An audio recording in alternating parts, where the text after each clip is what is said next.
പ്രകൃതിയുടെ അധിനാഥനായ കർത്താവേ, മഴയും മഞ്ഞും അയക്കുന്നവനെ, കാറ്റിനെയും കോളിനെയും നിയന്ത്രിക്കുന്നവനെ, മണ്ണിനുമീതെ മഴവില്ലു ചാർത്തിയവനെ, അഗ്നിയിൽ വസിച്ചവനും പൊടിക്കാറ്റിനെ പിടിച്ചു നിർത്തിയവനുമായ അങ്ങയെ ഞങ്ങൾ ആരാധിക്കുന്നു.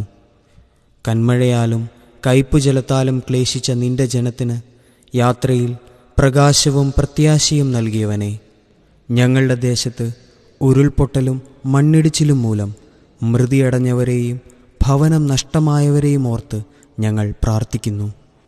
ഇടുക്കിയും ഇടമലയാറും നിറഞ്ഞൊഴുകുമ്പോൾ ഇടനെഞ്ചിൽ ഭയം മൂലം തകരുന്ന മനുഷ്യർക്ക് നീ ആശ്വാസമാകണമേ.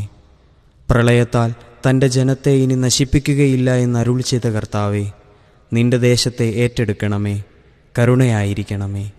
ലോകം മുഴുവൻ്റെ മേലും പ്രത്യേകിച്ച് കേരളത്തിൻ്റെ മേലും അങ്ങയുടെ സംരക്ഷണത്തിൻ്റെ കരം നീട്ടണമേ. നിന്റെ ജനത്തെ ആശ്വസിപ്പിക്കണമേ. ആമേൻ.